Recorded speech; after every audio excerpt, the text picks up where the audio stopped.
Oh, I'm always late for these. I missed my 60-second intro. That used to allow me time to get these last-minute things done.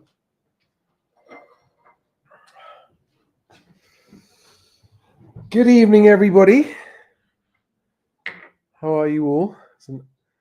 More recently, this is an unusual thing in late night live stream for me. It's because I'm not with the family. I'm on my own. I'm up in London. So it's a bit easier to do them evening. It's been a very long day for me. Can't complain though, because I started on the beach in Devon at dawn this morning.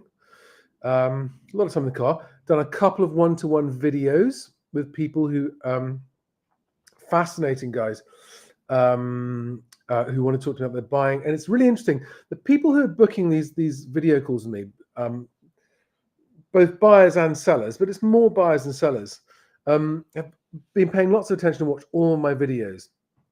And it's really interesting hearing the questions that they still have that they want to talk through personally about their situation. It's interesting seeing the bits that they've heard, they've read it, they've heard me say it, but they still don't quite, and it's hard. And it always comes down to, how do we decide how much to offer? But if you guys want to book calls with me, it can take me a week or two to actually get around to having the call with you. But you can book them on my website, mhwc.co.uk, 30 minutes or 60 minutes, if you want to. I'd also like to just, because again, without the musical intro, give you a special welcome if you are listening to this on my audio version of the podcast. So after these live streams, videos, I download the audio file and I upload it into my podcasting software, and it puts it out on Apple Podcasts, Spotify, Google Podcasts, Buzzsprout, and pretty much anywhere you get podcasts. So just search for Moving Home with Charlie if you haven't got time to watch these long, rambling evening live streams. You can listen to them on audio podcast. And also afterwards, I always put the link to that audio podcast in the description below the video on YouTube, so you can find it there as well. I would like to just do a couple of recaps. It's mid-January 2024. It's very cold, isn't it? Very, very cold. And I've had a lot of new followers, and time goes by, and I realized a lot of my more recent followers. Welcome to you, extra special welcome to all the new followers, and thank you to all of those of you who are returning followers. A lot of people have made assumptions about my position in the housing market. And I keep on getting people going, "Oh, Charlie, are you still sure? Are you still expecting 35% falls from peak to trough?" And I get lots of people who are not paying attention to going, "Well, it hasn't happened, has it, Charlie? 35% hasn't happened. You're going to have to apologize now." And I keep on saying, guys, I, right from the beginning, I have said that we won't know until 2025, or actually when they report 2025's prices in 2026. So whether I'm right or wrong, we won't know until early 2026. Although I think we'll have a pretty good idea before then. Because 2024 is shaping up to be, for some people, it's going to be great. For a lot of buyers who've been waiting, things have improved gradually, and there are more and more real bargains starting to come out if you go and look for them. For movers, people who are trying to sell and buy, it's so difficult out there because just getting transactions through is harder than ever, because number one, they're tending to take a particularly long time at the moment. Number two, there's an awful lot of uncertainty with even sellers pulling out because they can't find a new home to move to at a price they can afford. And buyers pulling out because they've gone in there, especially first-time buyers, enthusiastic, and then as the cold, hard reality of the commitment sinks in, and over the 3 to 6 months it takes for the purchase to go through, they start to realize, oh God, maybe we've overpaid. And so if you're selling and buying, you're trying to get two simultaneous transactions, and it's 3 times harder than a single transaction, at least. It's harder work than ever for agents out there, especially the good agents who are having to fight harder than ever against the overpricing agents who are listing stuff and then locking it with a sole agency and then telling the seller that they can't sell that, lowering the price. The seller says, but you hang on, you told me you can sell it for this price. The seller doesn't want to lower the price, and there's lots of stock to waste of time.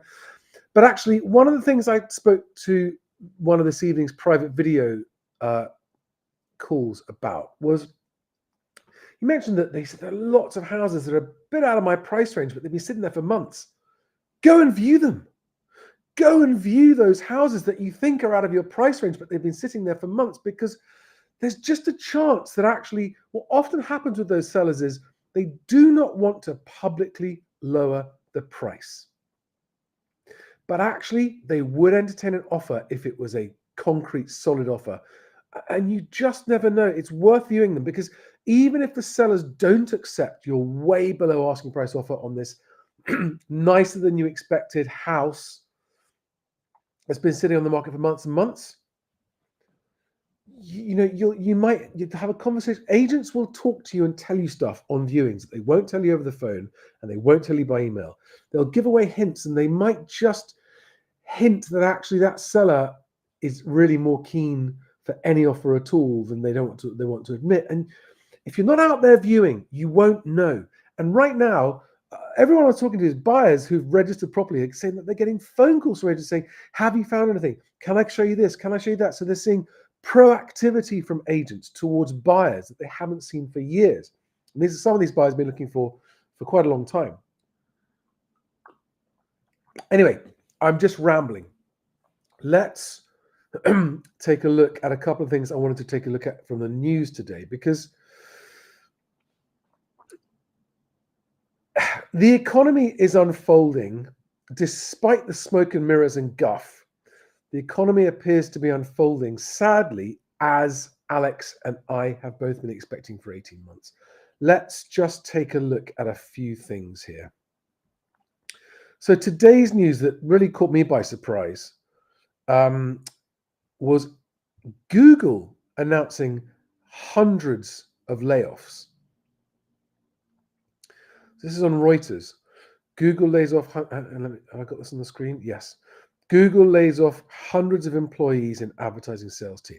Now that tells you that advertising spend is down, but that's one of the world's richest companies, and they're having to do layoffs. What does that tell you about the economy? And again, what does it tell you about the timing of the economy? These things happen long before those people hit the job losses hit the official statistics. I think this is one of the biggest pieces of news today.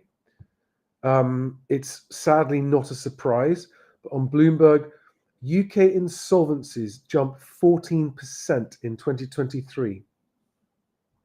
All right. The number of companies going bust jumped 14% in 2023 as firms collapsed under the weight of higher borrowing costs and weaker economic growth. Retail, construction, and hospitality firms helped to drive total insolvency to 25,000 companies. Let's just go down and have got this graph here. So that green line is 2023. And again, you've got to ask yourself, what do these insolvencies mean for the economy, for jobs? I mean, it's all very good that mortgage interest rates are slowly coming down, but if you haven't got a job, you can't get a mortgage at all. We also had today announced wage growth and employment figures. And wage growth was slightly weaker than expected at 6.6% versus expectations of 6.7%, I think, from memory. Real wage growth, 1.4% positive. I'm going to come on to that in a minute because I talked about that today on X. But the estimated number of vacancies between Q3 and Q4 decreased by 50,000. 50,000 fewer job vacancies in Q4 last year than in Q3 last year. What does that tell you about the direction of the economy? All of these things are when you, any one of them on their own, okay, you start to add them all up. And then we had Citibank announcing 20,000 in the headline, but 60,000 layoffs. I mean, this is brutal. And I also saw a comment today on the insolvencies that of the 3,000 additional insolvencies that happened, 98% of those were for companies with less than £1 million turnover. So small businesses, lots and lots and lots of small businesses going under. And those job losses will not hit figures for some time. They won't get through to official figures. So it's all looking horribly, horribly bleak. We then also had, which I was just a little bit, I mean, you can make of this what you will. This is the head of Lloyd's, Charlie Nunn, at Davos, saying that he's watching for the return of global inflation pressures. Now, a guy like that at the forum doesn't say something like that. I mean, that will be calculated. I don't know why he said that. The UK economy looks good at the moment. I put that video on X earlier as well. Does it? Does it? Really? Which part? I mean, literally all of it is all looking weaker and weaker. So, but these guys, they just put the spin on it. Anyway. I'm here primarily for your questions this evening. Good. So, hello, Nikki Nike. Good evening, Tom Brown, Patricia, GS Kuna, Visual Ghoul, Super Ted 73, Stop That Luca, Allegra 86, hi there, VM, CL Tina Face, Son of Odin, Stop That Luca, yeah, guy, hi. Right, do we have questions? I'm going to start with a question that was sent in a comment after my last live stream here. Let me take this comment. It's a really, really good and important question, I mean. So Sarah Morehouse on YouTube says, Charlie, what would be your advice when pricing your home to sell in an area that is still competitive? I'm about to list mine and I don't want to overvalue it, but likewise, all the houses that I'm interested in are still high. Therefore, I have to consider this when thinking of the value of my house so that I don't lose out. It's a real rock and a hard place out there at the moment. Thank you. Now, this is a very, very common scenario. And Sarah's question is a good one, but the answer is it doesn't matter what your reason is or what you're interested in. That's not going to change, because when it comes to pricing, getting the pricing right, the marketing price, okay, let's not think about it as an asking price. Let's not think about it as a valuation. Think about it as a marketing price. The purpose of the marketing launch price is to get the balance. This is why you have to get a really good agent. A really good agent will know how to price that just right, at like the optimum level that will get the maximum level of interest from buyers with a budget to buy your house and get them competing and get competing bids. Now, I want to walk you through this scenario because it's so important and so many sellers are making this mistake. Because it doesn't matter what you think your house is worth, and because it doesn't matter what you think you want to buy or what you think you can afford, and the reason it doesn't matter is because the market will determine what your house can sell for. If you want to move house, step number one is to find out what offers you can get. And so when you put on an asking price, you think, well, I need that asking price because otherwise I can't afford the one that I like. It doesn't matter. That's also hypothetical. And look how many sellers are out there right now. And Sarah, look at the sellers you're looking at who've done what you are talking about doing, which is putting it on a higher price because they think they need to put it on at a higher price to get the price they need to buy the house they want to afford next. And you end up just sitting there, not moving. I want you to remember this phrase. It's the move, not the money. It's the move, not the money. It's the move, not the money. What I mean by that is, especially if you're selling to buy, all that matters is the price differential between the two, not the actual asking price. And so for you to be able to be in a position where you can actually make an offer on another house, you must first have your home under offer in this market, okay? People making offers at the moment who have something to sell that's not sold are not having their offers considered by the sellers of the houses that they're bidding on, okay? You must have your house under offer. And so option one, put it on a really high asking price because that's what you need. Tumbleweed. You may as well not have put it on the market at all. You may as well just forget moving. It doesn't get you anywhere. And if you do put it on at a lower asking price, you aren't obliged to accept the offers. Then you aren't obliged at any point. You need to see what offers you can get. And so therefore, it only makes sense to price the home you're selling so attractively that even in this difficult market, it attracts competing buyers. Because with competing buyers, you understand, okay, that's the best we can get for our home right now. Armed with that offer, whatever it might be, you can equally go and look at the houses that you want to look at that you say are priced too high. You can ignore their asking prices, just ignore them, because they're sitting on the market not selling because of their asking price. Okay? They are sitting there not selling because of their asking price. So you can ignore the asking price, go and view, and if you like one and find one, you make your offer. Maybe it will be accepted, maybe it won't. But if you have to sell your house for 10% less than you want to, but you can get the seller of the house you're buying to accept 10% less than they want, then you're moving. So if you are selling to buy, step one, get offers. Just get competing offers. And don't make the mistake of thinking that you have to get the asking price, otherwise you can't afford to buy, because that's not true in this market. There are people accepting offers way below asking price on the houses you're looking to move into, in most places. By the way, because of how much harder it is to move in this market, especially if you're trying to do 2 transactions, your choice of conveyancer is absolutely critical. Now, a lot of you will be recommended your conveyancers by the estate agent you list your property with. You've listed your property with that estate agent, so it stands to reason that you think that they're trustworthy, at least on the advice of your house. And therefore, there's a very high chance that the agents are going to persuade you to use their recommended conveyancer. Now, there are times when you should accept their recommendation, and there are times when you absolutely shouldn't accept the agent's recommendation. And roughly speaking,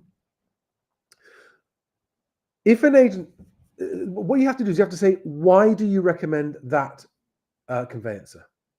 And the answer you're looking for is, because I've been selling houses in this patch for a long time.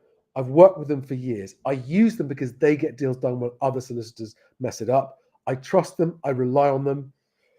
And I deeply recommend them from the bottom of my heart as the best conveyancer to use to sell a house in this area. Now, if you look them in the eye and believe that it is a genuine recommendation, then do accept the estate agent's recommendation of the conveyancer.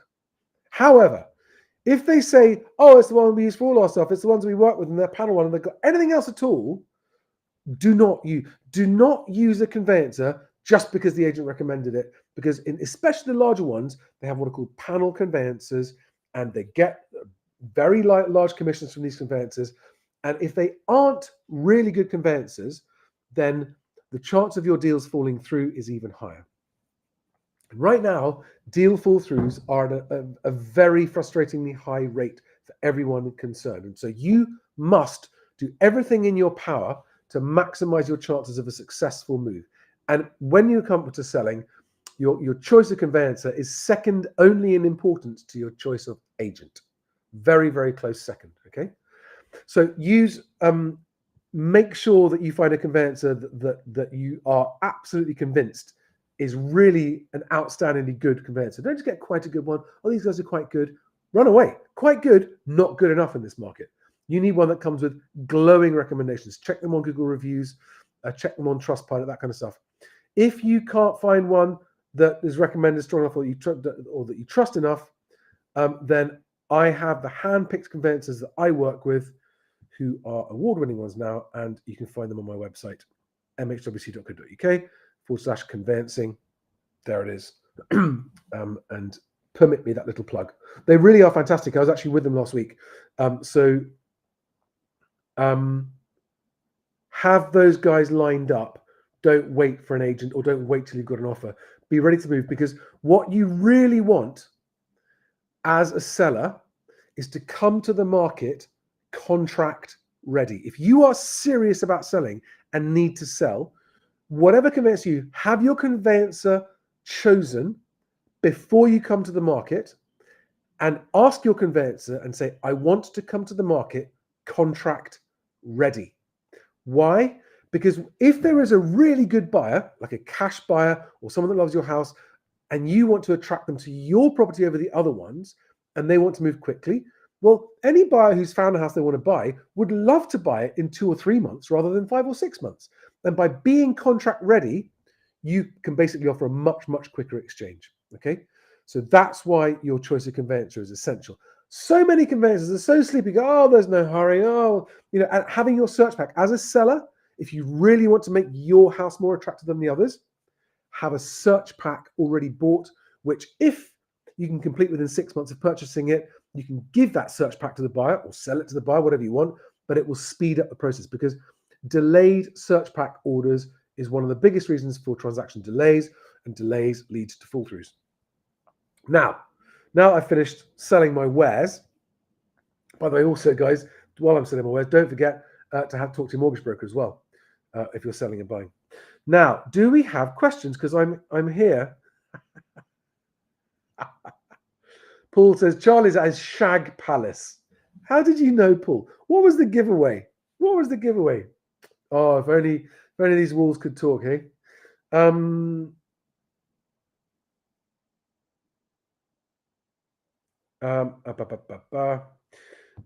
So Daisy Chains to Buttercups. Hello, welcome. That's a new name. Says, I would say I could have sold my house 3 times, but then the buyer found out about a right of way and they declined. The right of way is for the 3 houses. We are a set of 3 townhouses. Now, that's the sort of thing that if you come to the market contract ready, might be one of the things that your conveyancers, you can make sure is up front and center. And if that's going to put a buyer off, you put them off at the start rather than waiting for time to be wasted. Max Crook says, I really don't understand how estate agents have such control over prices. They're literally pushing prices a piss take. Actually, they don't control the prices. Unfortunately, they do influence them, but it's always the sellers that choose the price. And the sellers are manipulated and influenced by the endless week after week after week of housing market bollocks that comes out going, everything's fine. And actually, just to talk about that for a second, the tone of messaging coming from estate agents and Rightmove and that kind of stuff in January is, well, it's a promising start. Now, promising means a bit disappointing so far, but hopefully it's going to get better. They never say it's bad. I mean, never. Even when it's bad, they never say publicly it's bad. It is bad out there. Good agents who are listing properties at realistic prices are getting things sold, but they are in the minority. But it is tough out there. There was a little bit of a rush at the beginning of January, but it kind of died out a little bit. There are a lot more properties coming to the market. Some areas are saying it's just stagnant. There are very few buyers, but also not much coming to the market because sellers know there aren't many buyers. Do we have more questions?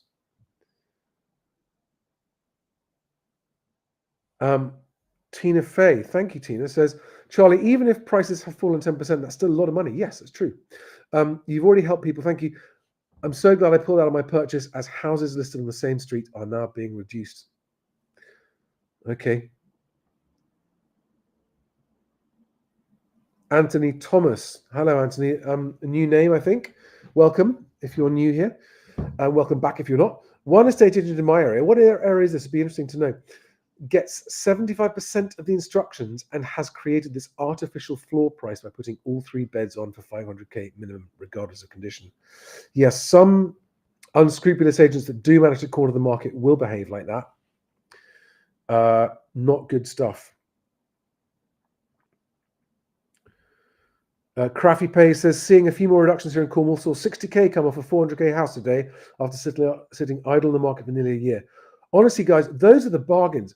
Go and look for the houses sitting there for nearly a year. And if you have been sitting on the house on the market for a long time, if you're a seller who's been on the market for a long time and you do want to get sold, you're worried about dropping your asking price, you need to call your agent up. If you still like them, want to work with that agent and don't want to change agent, you call them up and just say, look, could you please ring the buyers you think are most likely to show interest in my house, perhaps people who viewed it but didn't offer, and just see what offer they would put. Say, look, what's your offer on that house?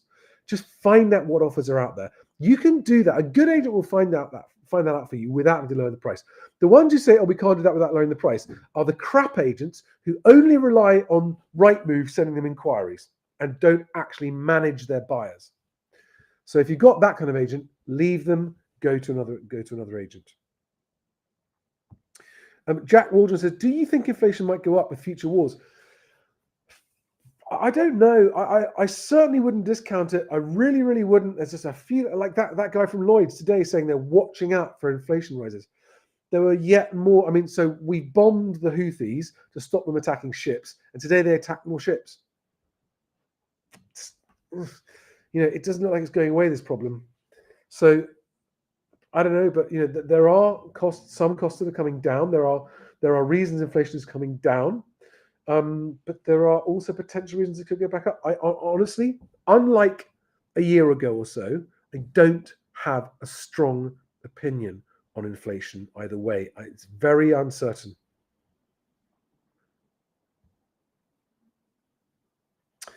David Butlin says, I got excited because I got 60k as a deposit. Congratulations, well done. Some listed 2-bed terraces in my town went from 235 to 180k in a year. I'd love to know where that is again, David, but I still don't have a solid enough job to get a mortgage. Right. So, David, you are an example of demand without finance isn't demand, is it? You have to have your mortgage. Now, what I would recommend that you do, if you haven't already done it, I'm assuming that you have, is talk to a whole of market independent mortgage broker, okay? Because I saw another broker that I don't work with, posted on LinkedIn today, just giving the full story about someone who needed a mortgage and couldn't get one, and they got him one. Against all odds, they got him one. I don't know what your situation is, and maybe it's not possible, but if you're not talking to a mortgage broker, it's worth it.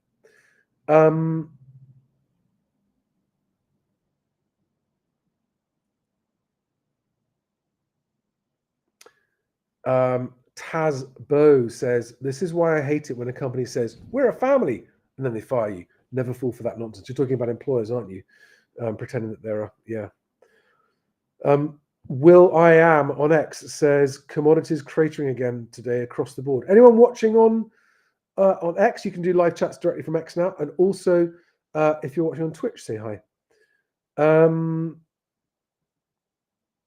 Yes. Thank you for the reminder, Patricia. 5,000 estate agency branches closed in 2023. About 3,000 new ones opened up. So there was a net reduction of just under 2,000 branches closing in 2023. Now, if you remember late 2022, I was warning that the market was going to get much more difficult. And a lot of agents didn't listen to me. It did. It was brutal. 2024 is going to be a harder year for mediocre and bad estate agents. It's going to be a brutal year for them. If you're a quality agent, you'll be okay. But I'm also worried. I know about other agents that I know who are struggling to keep their doors open at the moment. Hatterbears 29 says house prices are likely to rise 4% this year. Apparently, what the fuck? Yeah, that was Knight Frank. And if you read you can on the website read it. It's just like they've changed their mind from minus 4% to up. It wasn't up 4%, it was up 3%, which is a 7% change because, inflation's come down faster than expected. No, it's come down as fast as expected. That hasn't changed. It hasn't shocked anyone with how fast it's fallen. So the whole basis of their change just makes it sound like actually they haven't got a clue. And for Knight Frank, I think that's a misstep.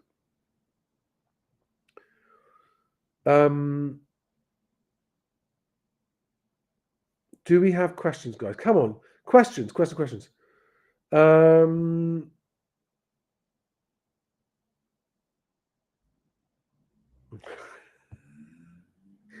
Paul says, this is Paul who says that this is a shag palace. Well, it's not his house. I think it's where he takes his girlfriends. I'm not going to tell you where I take my girlfriend. Sorry, couldn't resist it. She knows where I take her. Anne-Marie, I hope you're not watching this. I'll be in big trouble.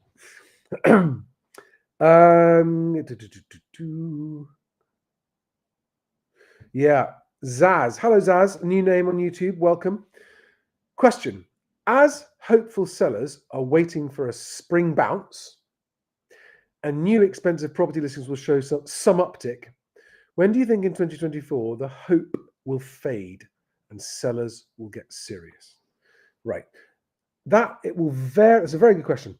It will vary regionally. It will be different times in different parts of the country. It'll also be different times depending on whether you're talking about flats or houses. It'll be different whether you're talking about the higher end of the market or the lower end of the market. But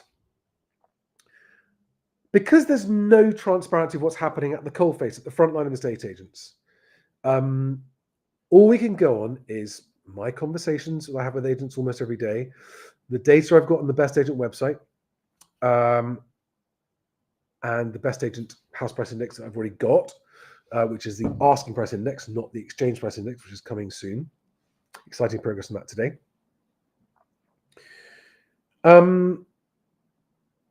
It is my feeling that there are already sellers who've been trying to sell for over a year who are going to see this drip, drip, drip of negative economic and jobs information and are actually going to just finally realize that they've got it wrong and they need to price harder. I think there are sellers, not most of them, not all of them, but the slightly more open-minded, realistic sellers are starting to now go, oh, in fact, I mean, yeah, the only ones who are actually getting their houses sold are being serious. But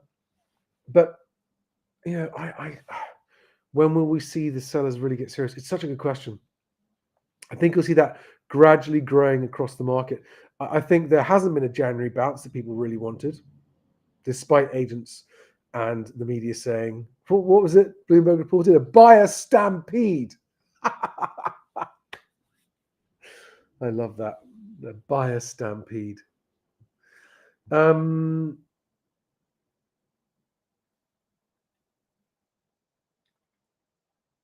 this is not Stig's place. This is my place. This has been my place for nearly 20 years.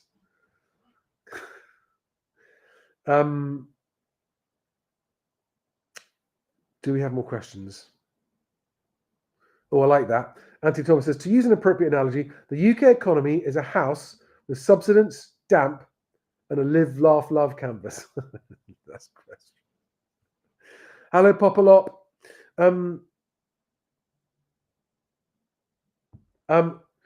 Daisy changed to Buttercup says, how do you get people to overcome the fear of a right of way? It never bothered me when I bought my house, but it's a big issue with some people. Listen, the only way to do that is to put it front and center in the marketing of the property so that you don't get your time wasted by people who will be put off, and the people who see that and aren't put off are going to inquire. That's what I do. You can't change people's minds. If they've got to worry about it, they've got to worry about it. There's not much you can do about that.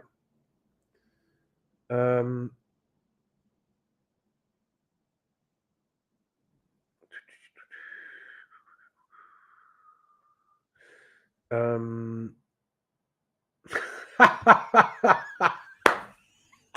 course he is. He's a raging liberal. He's doing swaps all the time. Paul, where do you get your information? I'm beginning to worry, actually. It's quite accurate, perhaps. Hatterbez29 asks, why do estate agents think that so-called positive recent news, re-inflation, will lead to higher house prices this year? Because they don't understand how the economy affects the housing market. They don't understand the time lag, and they don't understand the direct machinations of it. They just make assumptions based on what they've heard from other people and because they see it in the news. It's a very good question, and very few agents really do understand the intricacies of the economy and the housing market. And as Paul says, because they're desperate hatters. Yes.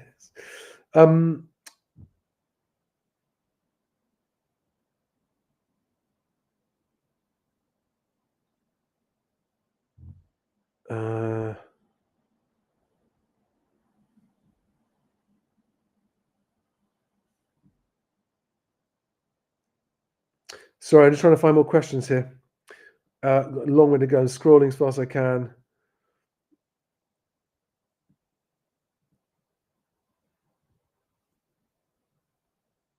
Looking for questions, but you guys are rabbiting so much.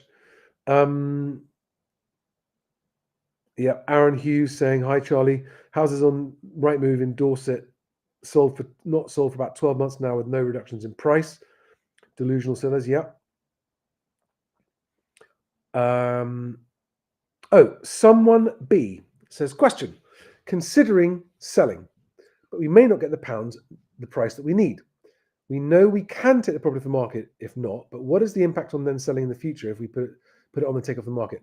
That's a good question.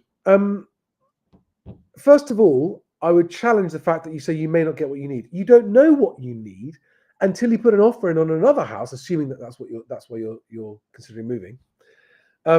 And you're making a possibly flawed assumption that you won't get what you need. Okay. And I go back to the question, that Sarah's question I answered earlier on in the video. Same thing. Put it on the market, see what offers you get. But there are lots of people who put the house on the market and take it off for perfectly legitimate reasons, right? If it comes on, doesn't stay on for long, and then comes off, that's not going to harm your chances. And I cannot recommend strongly enough to do what I say.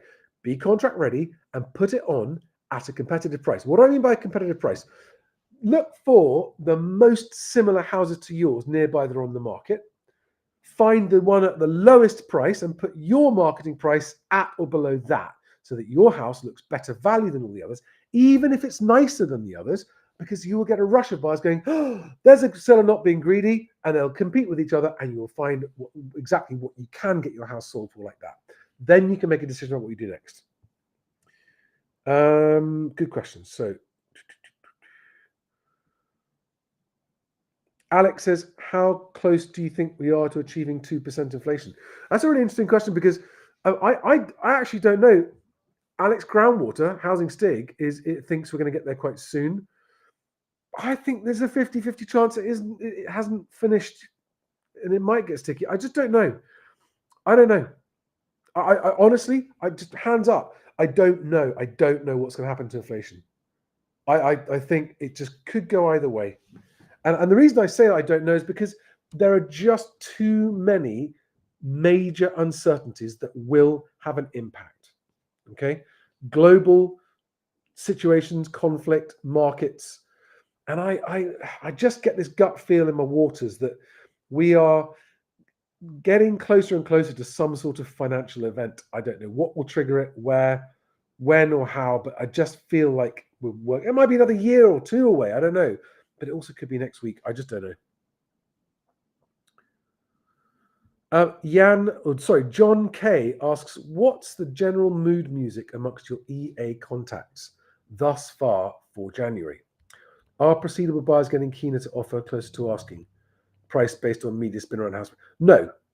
I'm not hearing any of them saying that buyers are keener to offer closer to asking.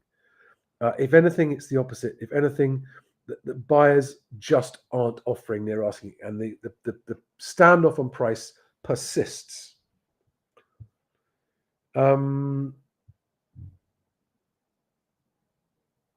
Okay, this is a good question I get from a lot of buyers. Found a property. Congratulations. Where would you go for advice on what to offer? Local surveyor, buying agent, or other? None of the above.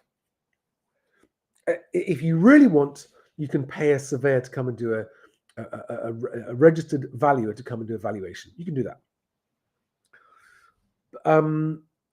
But just follow my advice on offering, which is you figure out what you are comfortable paying for that property. The maximum price, given all of your circumstances, the house circumstances, the market, what you think, and how long you're going to be staying there for, whether or not you need to sell it in the near future. All of these things will influence what the right price for you is. It's not about what you think the house or what a surveyor thinks the house is worth. It's about what it's worth to you.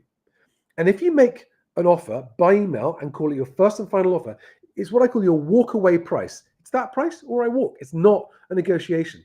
Okay. if you're trying to buy a home, don't waste time trying to, maybe you can save 10 grand.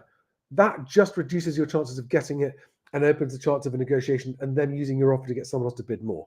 If you want it and you really like it enough and you want to secure it, just sleep on it. Take your time. Figure it out and go, what is the price above which I would not pay for that house, but that I'm comfortable to pay? And you make your offer and you say to them, and this is another reason why you do this, because you make your offer and you say, I understand that they may not accept my offer, and if they don't, that's fine. I'll keep looking somewhere else. This is my offer, my first and final offer. I won't go a penny above this price. And then anticipate the rejection. But then the fact that a few weeks later, you may well get a phone call saying, is that offer still on the table? That happens so much, I can't tell you. That's how I would price it, okay? I'd work out it depends on the size of your deposit, the size of your mortgage, how long you're going to stay there, how good the local economy is where you are, how secure your job is.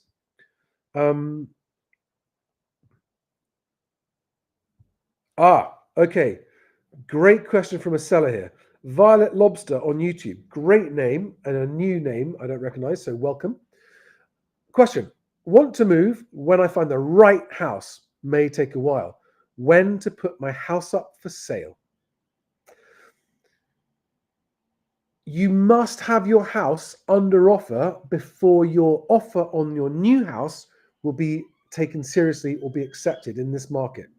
So, given that what you're saying is you haven't found the right house yet, what I would do is I would be looking online until you think you found the right one. The trouble is, as soon as you find it, you're going to be worried you're going to lose it. But actually, in this market, hopefully you'll be able to find houses that have been sitting on there for a long time. Ignore the asking prices on the houses you're looking at. Just ignore them. They are a conversation piece. They bear no relation to the final sale price of that house. The final sale price might be more, it might be less, it doesn't matter. Don't base your decision on whether or not the asking price looks realistic to you. Okay? But you must have your house sold. So I recommend you get your house on the market and find out what offers you can get for your house, and then you can go looking armed to offer when you find the right house. Because if you don't do that, you'll go out looking, you'll find the right house, and then you go, I'm going to put my house on the market, and you'll lose it. Someone else will buy it. That's what will happen. Is that what you want? That's what will happen. Elvis the King Presley asks, Charlie, are agents allowed to make statements in writing such as, we have authority to exchange? If this is not true, it has no basis. No, if it has no basis, then they can't say that. But an agent wouldn't ever have authority to exchange. I don't know what that means unless they're a lawyer. Are you in Scotland? Would this be cause to complain to the property ombudsman? I'd need more information before I could ask you that. I need to know the context. What do they mean they have authority to exchange? That doesn't sound right. It sounds confused. But unless it's Scotland where estate agents are lawyers and they can do that. I don't know what they mean. That sounds fishy to me. Fishy. Give me more information and I'll come back to it if I can. Nikki Nike asks, is it best to sell all houses at auction? Totally transparent and you know the outcome quickly. I don't want to get an offer war. That's so frustrating. The only benefit of selling an auction is some certainty of sale, provided your reserve isn't too high. I worked with a lot of estate agents in Sydney, Australia for a long time. I had a business out there and I had estate agency clients out there. And almost all of it was a weird kind of hybrid of private sale where they would list the property, put it on the market, put it on the internet. They'd have open house days for viewings. They would never do one-by-one viewings. It would always be group viewings where there'd be an agent there and there'd be half a dozen or 10 or 20 buyers all at the same time coming out of the house. They'd tarp the house up for the day. And then they would have an auction in the street outside the house. And if you want to bid on that auction, you have to be exchange ready. So you have to get your everything ready, your finances, the whole lot lined up, because if the hammer falls in that auction in the street outside that house as a buyer in Australia, you've exchanged. Very effective. But Nikki, so you don't want to get into an offer war. This is again why I say Don't make an opening offer on a property. Work out your maximum comfortable price, offer that, because then it's just yes or no. Then there is no negotiation. Then you're keeping yourself out of the whole game where you end up being dragged into a negotiation war and having your offer used.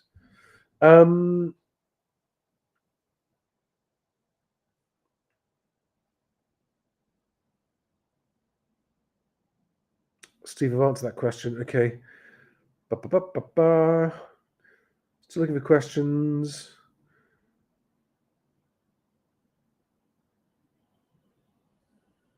Yeah, Rightmove had a 5% hit to its share price today, which is a big hit because I think an American broking house downgraded Rightmove's shares or something, I think.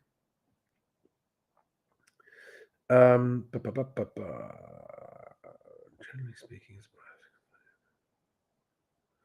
wow. Okay. J #OHB on YouTube says, as a buyer, how significant is finding your own conveyancer as opposed to opting for the ones recommended by estate agents?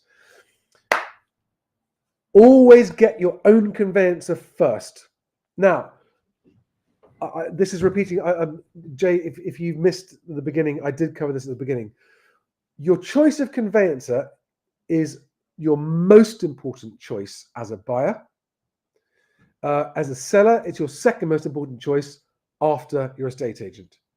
But having your own conveyancer lined up when you go out to view means that you can make offers that are more likely to be accepted because you are a buyer of higher certainty, and that certainty has a value to the seller that will allow them to accept a lower price. Generally speaking, avoid conveyancer recommendations from large corporate agents. If a small independent agent makes a recommendation, it's got to be because they're personal friends or something, or they've worked together for 20 years, or that kind of personal anecdote and recommendation of them. And you're allowed to ask, how much do you guys make from these referrals? They have to tell you. Or the conveyancer has to reveal how much they pay for it. But so when you've got small local agents who will pay 50 quid or 100 quid to a conveyancer for having introduced them, that's not anything to worry about, and I wouldn't worry about that. And that's if they really are, if they say to you, we choose this conveyancer because they get the deals done better and we rely on them, we trust them, then yes, you should take that. It all depends on whether you feel you can trust the estate agent or not. If you have any doubts about the estate agent's trustworthiness or integrity, then no, do not accept their recommendation of a conveyancer.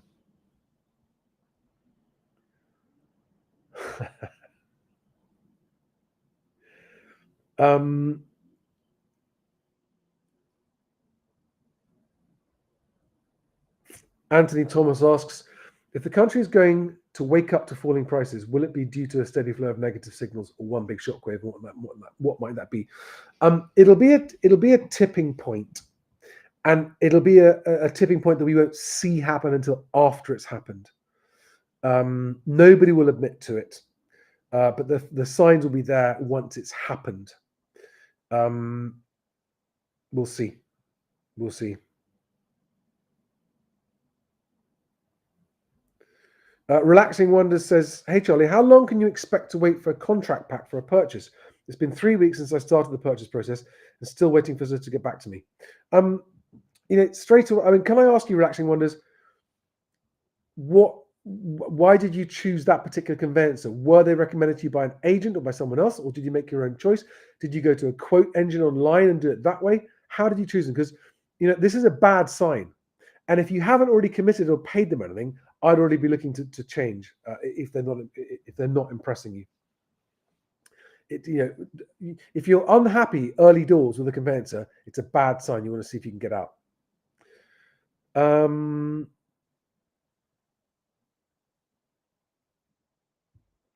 Tom Herbert, you must be relatively new here with this question. Given that recent supply outweighs demand 3-1, to be technically correct, the growth in supply outweighed the growth in demand 3-1. So Rightmove said the growth in new properties for sale compared to this time last year was 15%, whereas the growth in buyers over this time last year was 5%. When do you see the bottom of the market occurring, or do you think it'll slide gradually as we go to 25? The market it has started sliding already. There's a big delay on the reporting from the land industry, so we won't see the full facts of it for a while. But the slide is well underway. The slide will continue throughout 2024 and into 2025. That is my confident expectation. Not a prediction, it's an expectation, and there is an important difference. I'm expecting it, but I could be wrong. I'm not predicting it.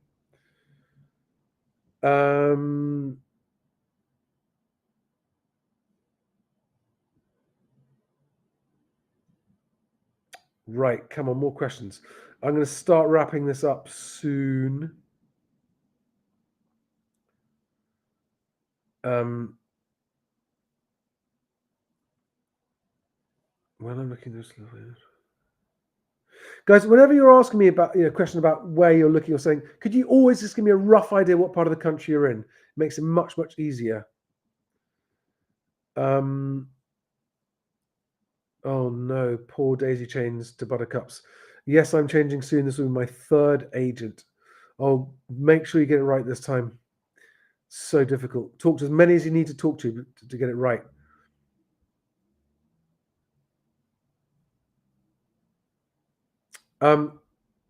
Peace to All says, how do sellers get a reasonable value for the house for splitting?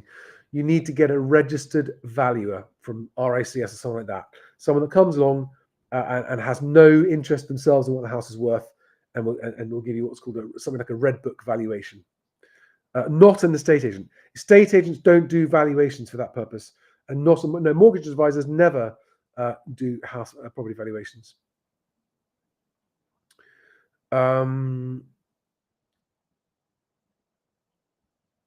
Yes, Ron Buck says, do you think developers with new builds are struggling to sell overall? That's why so many of them have mothballed their building sites.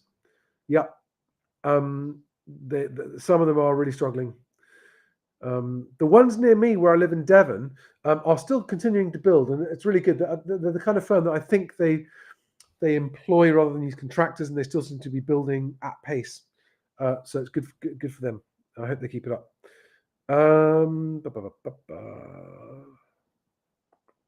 Yeah, when you see house builders offering incentives, don't accept financial incentives because you're just paying for that in your mortgage. But you can consider upgrades to the property as worthwhile incentives.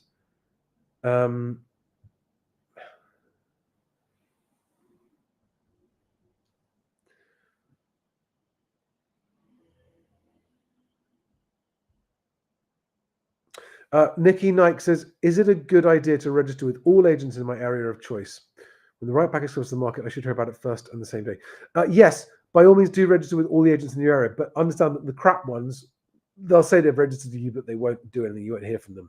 But yes, definitely register the ones, because the ones that do proper buyer and applicant management will, provided they believe you are proceedable and serious, they will call you first. In divorce cases, you've got to get a red book registered valuer, not an estate agent or mortgage advisor. Again, I saw that question twice. Pilkers745 says, Charlie boy, will you ever admit when you're wrong? I always admit when I'm wrong. I have absolutely no hesitation admitting when I'm wrong. I am frequently wrong. And in fact, I've found that a really good strategy in life. You learn faster from mistakes than anything else. So I make as many mistakes as I can. Mostly, there are some mistakes I obviously avoid because they'd be terrible. Yeah, I have been wrong. I've been wrong on this channel. I don't mind admitting when I'm wrong. I'm very happy to put my hands up. Gnomic Gnome, do you think the UK needs mass deportations? No, I don't think it needs mass deportations. I do think it needs controlled immigration. I don't think it needs mass deportations, because there are enough houses, just not in the right places. Question, Vine Lobster. I want to move when I find the right house. Oh, sorry, I've already answered that question, haven't I? Mortgage practices have a system of your choice in the panel. Can you not use them? AWO7 says, if a mortgage provider doesn't have a solicitor of your choice on their panel, can you not use them? No, you can use a mortgage. You're the customer. You can use whoever you want to use. I'm pretty certain. I mean, I'm not aware of a situation where you as a customer don't get a choice. Well, I am actually. Purple Bricks, if you use them to sell, you haven't got a choice of what solicitor you use, and if you try and use your own conveyancer, they charge you more. That's never ever good. Never ever good. I would be changing mortgage provider in that scenario. Yeah, guys, I know that, especially when you're uninitiated to the moving process, that you ring around, you find someone, you talk to them, they seem okay, and then they start telling you to use all of their mates as well. Be very cautious of that situation. And if you really trust them, then it's okay. But otherwise, just be careful, because you're being sucked into overpaying for stuff. Sometimes.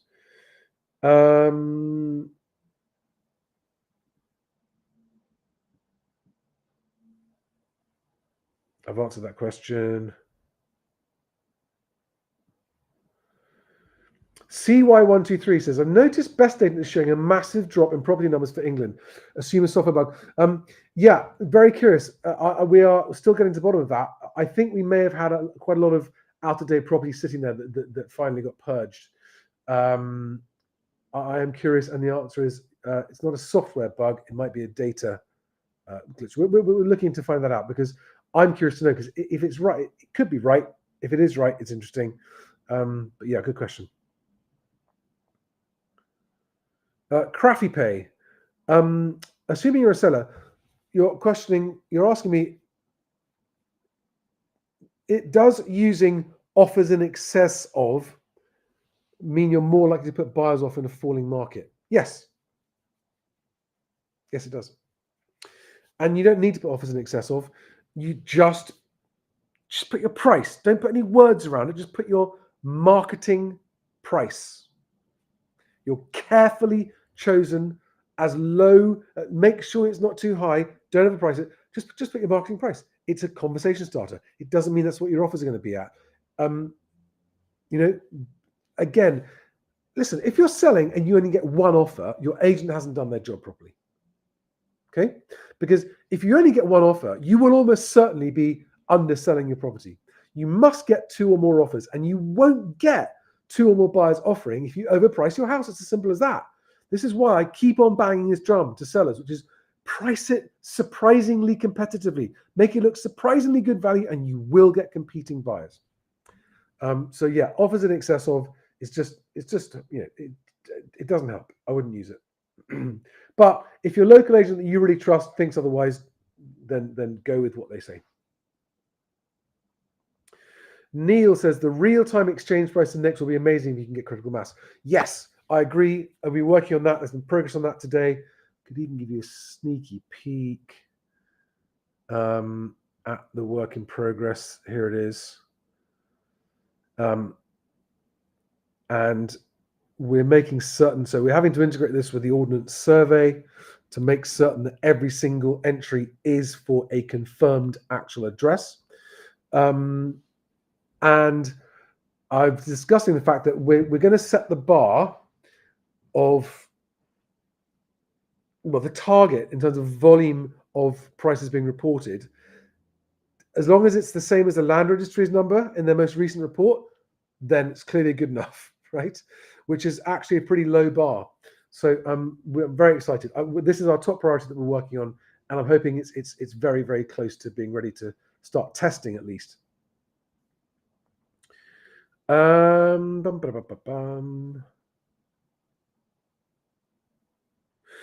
Michelle says, can estate agents refuse to show you around a property if they think you're wasting their time?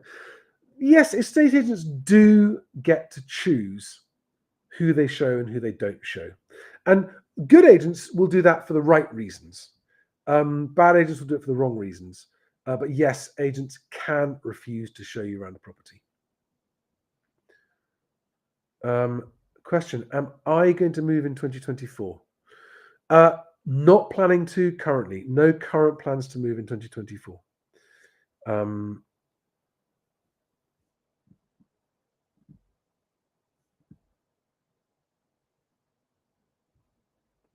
Peak Agency asks, Charlie, how many viewings would you expect in a month for a property that's priced correctly?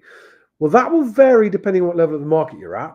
The lower the price level, the larger the number of buyers, and the higher. So it depends very much. But let's just say you're talking about a typically priced property, or what I call the mainstream market, of around £250,000. If it's correctly priced, I'm hoping you get it under offer in the first month. But I would want, if I was a seller listing my property, I would want to see at least 5 viewings getting booked in the first week. And if I didn't get that, I'd be worried. But in a month, if it's a correctly priced property at the mainstream level of the market, I'd want to be getting 2 or 3 viewings a week. Tom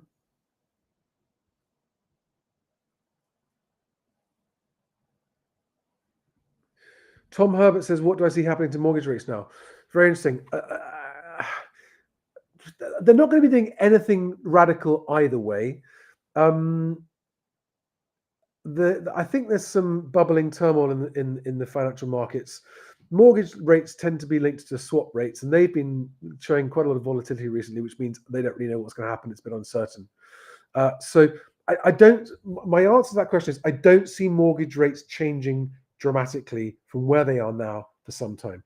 They'll move up a bit, they'll move down a bit. You'll get some special offer, very low rates. You'll get lots of headlines. Then they'll pull those products. I think mortgage rates are going to be staying roughly where they are for most of this year. That's what I expect. But if they did creep back up again, it wouldn't surprise me if instability returned to the markets.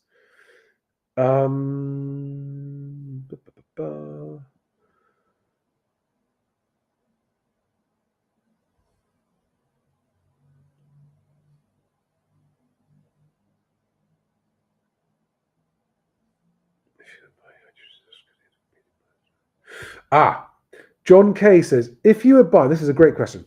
If you were buying, how would you reduce the risk of getting into a competing buyer's scenario, which is carefully orchestrated by good estate agents? You're quite right, in order to avoid having to offer higher. So my approach to this, if I view a property that I decide I want, I work out my maximum comfortable price, the price above which I will not pay. I have that price in my head. Now, either you are the only person offering or you're not. And what I would do is I would say to the agent, do you have any other offers on this property? Now, normally they'll go, yeah, lots of interest, lots of offers, guff. To which I would reply, okay, if they don't work out, give me a call, but I'm not interested in getting into a bidding scenario.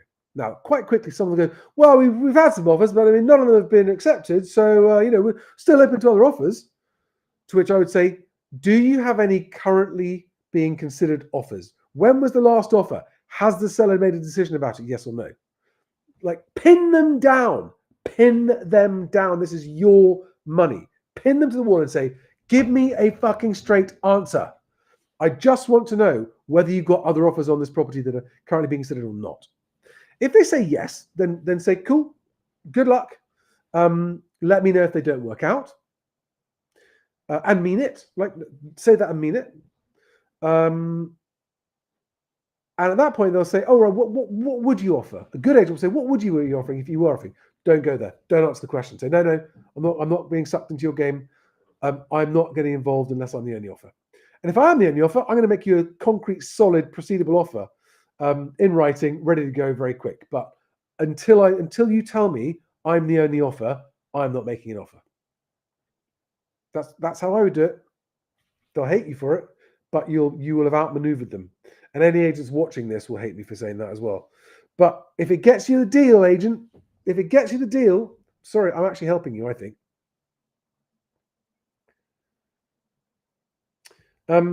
Queen Lumi says, I am buying by myself. It feels like I'm competing with cash buyers and couples with more buying power. No idea how to better my situation. Right. This is how you can better your situation. Despite me having published this on this channel for well over a year now, all the agents I talk to still tell me that less than 1 in 10 of the buyers making offers do so with everything prepared. Less than 1 in 10 of buyers making offers are doing it properly. And so the way to make your situation better is to be one of those less than 1 in 10 buyers who, when you make your offer, you do it in writing. Use the email template on my website, mhwc.co.uk. or just Google first-time buyer offer email template. Have your mortgage in principle, right? Which is with a lender's name on it, confirming that you have been approved in principle for lending on a property subject to having a property valuation. Have your proof of deposit funds. Have a conveyancer already signed up and say, I will be ready to buy the property search pack the day my offer is accepted. Now, the reason that will get your offer accepted over other people's higher offers is because with all of that lined up, your offer has a much higher degree of certainty of completing because the transaction will take less time. And for a seller that is under time pressure, not all of them will be, but for sellers who are under time pressure, the certainty of you being able to proceed faster will have value to them that will allow them to accept your lower offer. Does that make sense? That chap, Zach Tate on X, a couple of days ago, who, following this process, had his offer that was 50 grand lower than other offers and got his accepted by following these rules. So that's how you do it. And again, on my website, if you want, I've got the conveyancers, I've got the mortgage brokers, I've got the property search pack that I can provide you with so that you can get everything you need from my website if you want it. Right.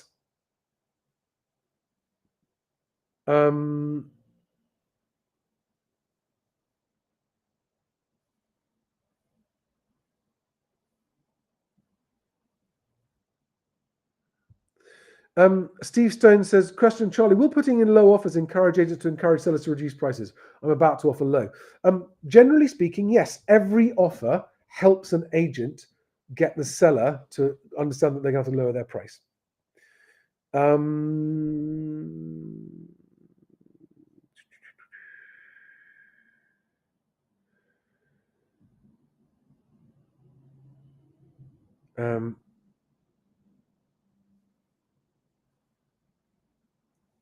Just trying to get through all the questions.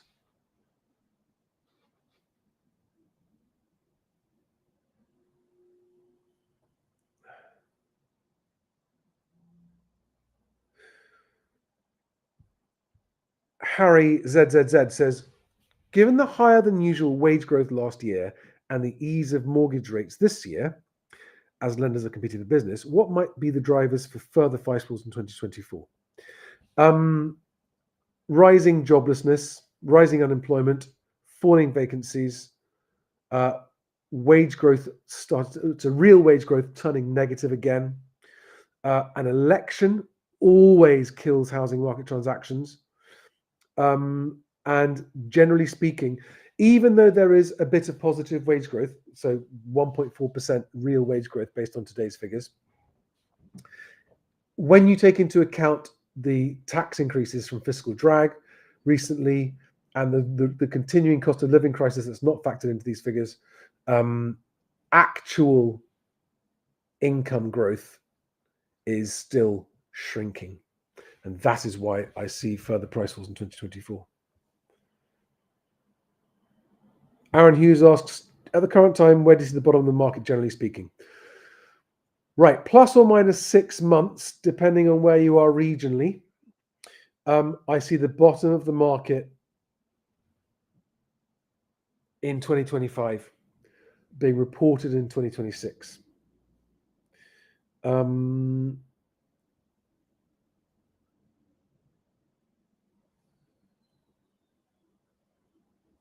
Right. Roland Pitch says, I've got an offer accepted, 280k on a 290k asking price, but I have a slight feeling of dread.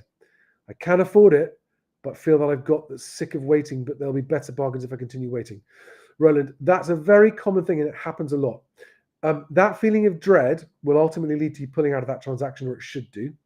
So what you should do is work out, what is the price that I wouldn't feel dread, and revise your price and be prepared to walk away if they don't accept it.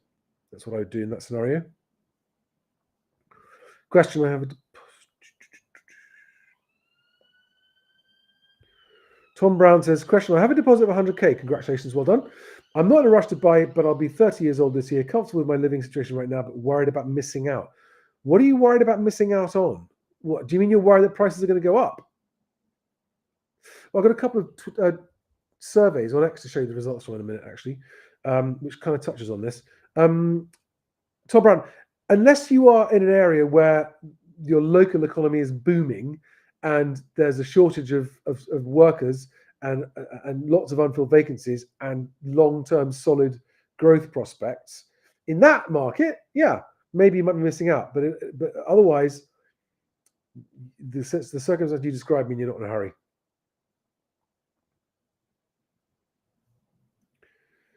Gregus, sorry if I pronounced that wrongly. With the strategy you described, Charlie, how do you know you ended up overpaying massively? Well, because if you're talking about working out your maximum comfortable price, if you're comfortable with it, and that means you're comfortable with your job security, how long you're staying there, you don't need to sell it, all those situations, then by definition, you're not overpaying. If you can afford it and it's at home you're buying, you're not overpaying. If you mean, how do you know you couldn't get it cheaper? Well, you don't. But this is the point. You shouldn't focus on just getting it as cheaply as you can. This is a mistake lots of buyers make, and they end up missing out on the house. Clueless Crypto says, what would it take for rents to start coming down? I can't fathom how people are paying for them. I think actually rents are starting to come down. I heard a story even from London today where someone did get the rents reduced on a new place because they've been sitting there for a while unlet. I mean, the lower end of the market, there's always going to be competition.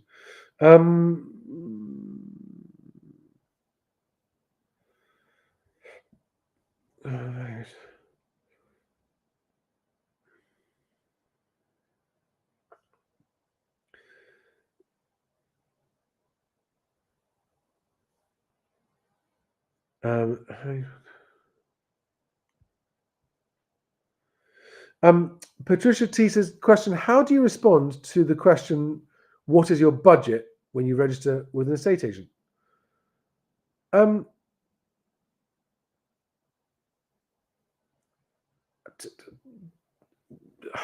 Sorry, this might sound like a trick answer, but just tell them your budget. Yeah, it's a reasonable question for them to ask. Tell them your budget.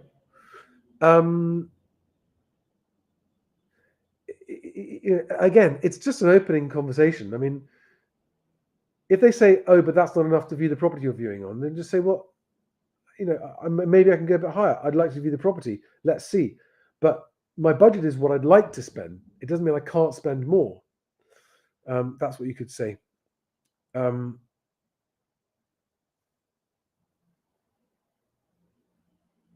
HB asks, what should I be looking for in a seller that is serious about selling? Thank you. A seller who's serious about selling is a seller that prices it competitively, number one. Number two, has come to the market contract ready. They've completed all their property forms, TA6, TA10. They've got all their paperwork done, ready and dusted. That is a serious seller.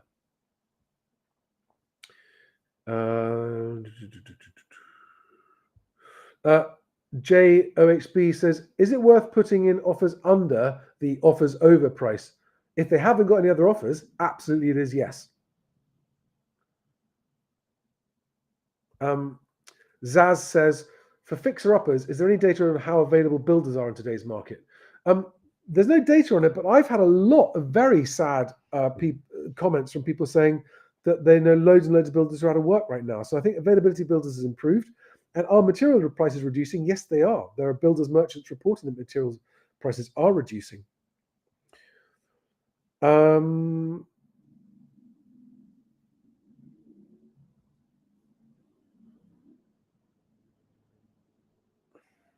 Steve Fairbanks says, lots of modern auctions in my area. Seems like a scam to me. Modern method of auction is very, very sketchy, risky. Just be careful. Craig Wood asks, do you think surveyors and lenders have caught up to house price drops? I think some and some. I think in some areas they have, and in some areas they haven't. Where they've just been caught. They've been caught out by it. Actually, do you think all the positions? Tom Herbert asks a very good question. Do you think that all the positive press and EA narrative that this can impact the market so significantly that we might not see the falls both you and I expect this year? ultimately, I don't think the positive press and EA narrative can make up for buyers not being able to borrow as much as they could before, and people's wallets being squeezed and income falling. So, for that reason, it's a very good question. It's a very valid question. When the economy is stronger, the positive press and EA narrative does result in buyers overpaying for properties on a regular basis, which is less risky in a rising market, but very dangerous in a falling market. But I honestly think that they'll do what they can to minimize the falls. But intelligent estate agents will actually be not talking the market down, but talking the market true and getting more transactions on the back of it. I'm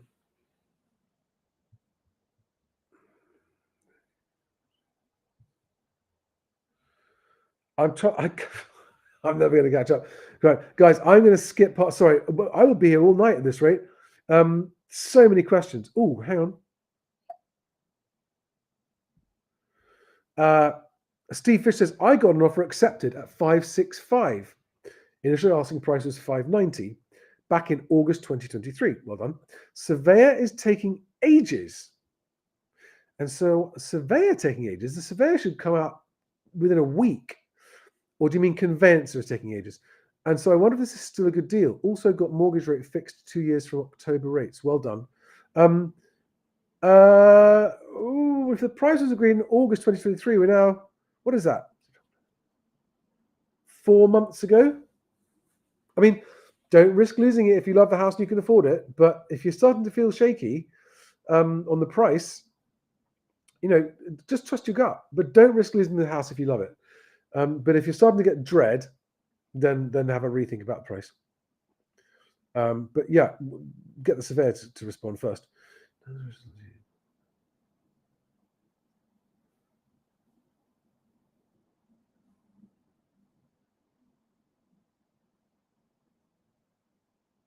I don't think I shouted at you, AW07. I don't think I shouted at you, did I?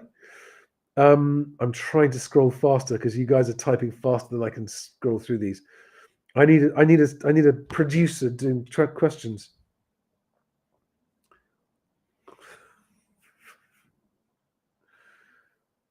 I was so confused by some of your comments.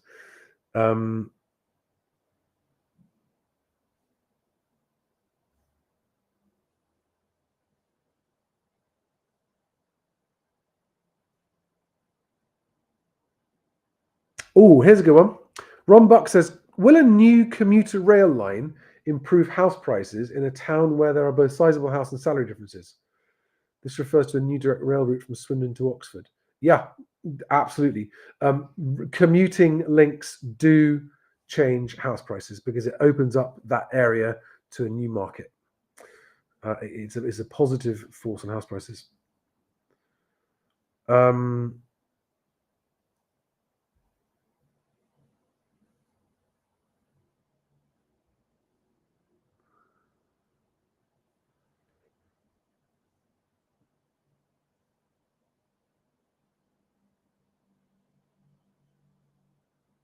Okay, sorry. Yeah. If agents ask, what is your max budget? Okay.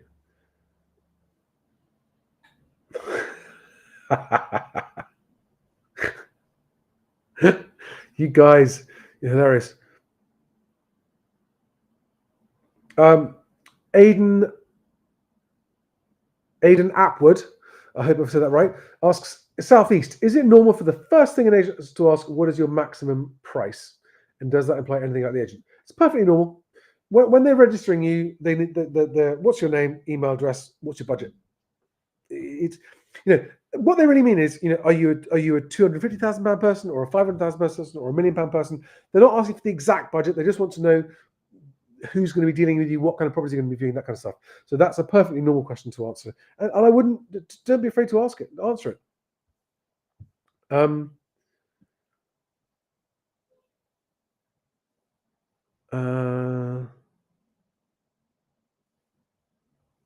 my god. Okay, right. Straight to the. I was going to go past all of that, and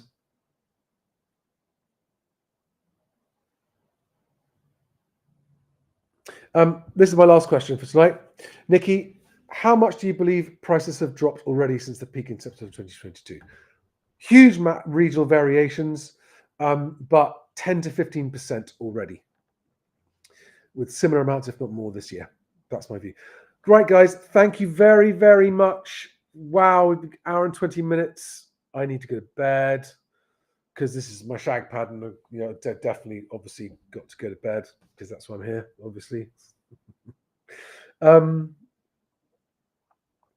And please remember that if you want to get your stuff lined up, this page here, mhwc.co.uk, all my ducks, is if you want to get mortgage, conveyancing, and property search pack as a buyer lined up. If you are a seller and you want a conveyancer, mhwc.co.uk/conveyancing. My guys, I work with one firm, and they just won the prize for best in the UK. And also, guys, sign up if you want to my newsletter, my email newsletter, where I will be putting out news about the house price, the open source house price index when it's ready. It's on my homepage. Scroll down halfway on my homepage, and you'll see email newsletter sign up. I don't send weekly stuff or like that. You won't get any spam. It'll just be when there's something to be told, something I'm telling you about. But I'm now jumbling my words. It's too late. I want to go to bed. I'm tired. You guys are awesome. Thanks for watching. Thanks for your support. And I will see you in the next video. Thank you, guys. Have a great night. Bye-bye.